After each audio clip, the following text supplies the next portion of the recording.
know what you're thinking. Really? Another Snoke theory? Didn't you just see The Last Jedi? Which, if you have not seen, please click off this video right now because I'm going to spoil everything about it. So 3, 2, 1, spoilers. So a lot of the controversy around The Last Jedi consists of the disappointment of fans that Supreme Leader Snoke was very suddenly taken out of the story, and a lot of fans who theorized about this for 2 years about who Snoke was are pretty disappointed, and to be fair, I am too. That is, unless my theory that I'm about to present to you in a few short moments is correct.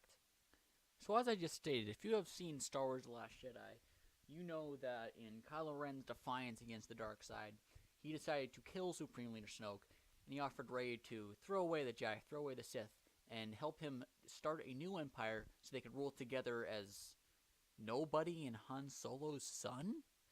Now don't let me get too off topic because the whole Rey situation is an entirely different video, but the point is that Supreme Leader Snoke being killed off is, I feel, very misleading to where the story is actually going to go. Now, to start off this theory, let me take you about 34 years back to 1983, where Star Wars Return of the Jedi has just newly been released.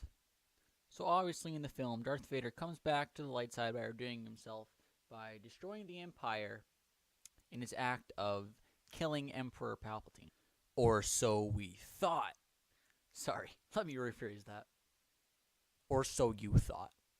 Yes, my fellow Star Wars fans, the Emperor is still alive in Star Wars The Last Jedi. Now before you click off this video saying that you've already heard this theory, hear me out. I've got a new wrinkle in the game.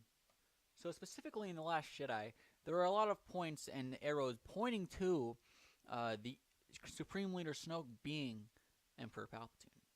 Some of these examples include Supreme Leader Snoke, the way he talks to Kylo Ren. He's kind of testing him the way that the Emperor was testing Luke and taunting him to try to come over to the dark side and speak to him on a more subconscious level. Also, the way he kind of like his whole "ooh, I could feel your anger," like just he has this little moment where he kind of goes like, "oh yes," and that's very Emperor to me.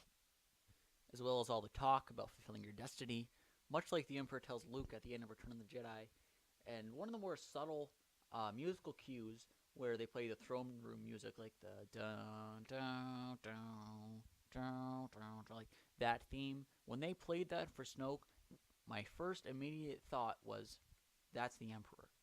Now, while all these may be kind of a stretch to Snoke being the Emperor, I think that if we go back to Return of the Jedi, there is something very glaring and jarring that truly, truly points to Supreme Leader Snoke being Emperor Palpatine.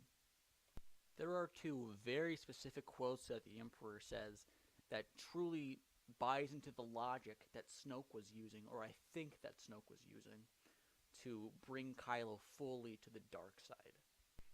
First, when the Emperor tells Luke, "Strike me down with it, give me into your anger," talking about his lightsaber, "with each patching moment, you will make yourself more my servant." Not only does the Emperor tell Luke that, but he also tells him, "Good, I can feel your anger. I am defenseless. Take your weapon, strike me down with all of your hatred, and your journey towards the dark side will be complete."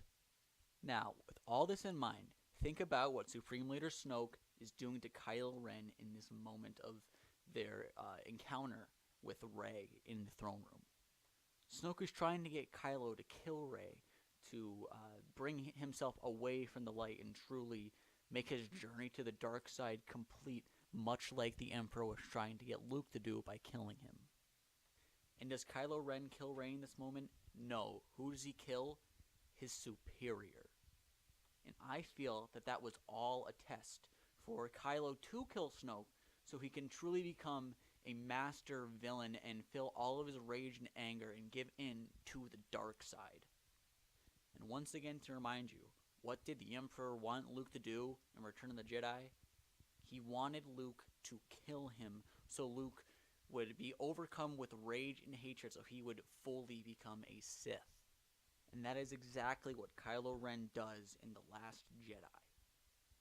Now you may be asking, yeah, well all that's true, but Snoke's actually dead. Like, how could you explain Snoke still being alive, or the Emperor still being alive, if Snoke really is the Emperor?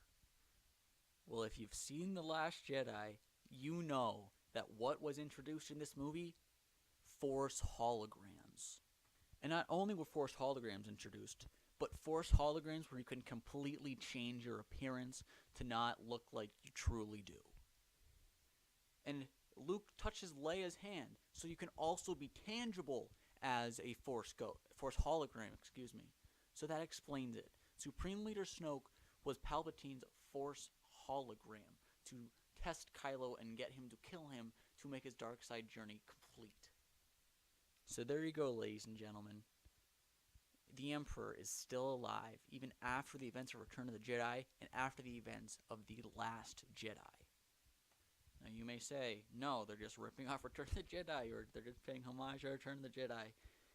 And I disagree with that, because this movie took so many risks and went to so many new places that it wouldn't shock me at all if this theory is true, because Rian Johnson wanted to go in this brand new direction, and J.J. Abrams, who is directing the next movie, set up this whole Who is Snoke thing. So just because J.J. Abrams is on the team and directing and writing Star Wars Episode 9, I think that there's a very good chance that this theory comes true.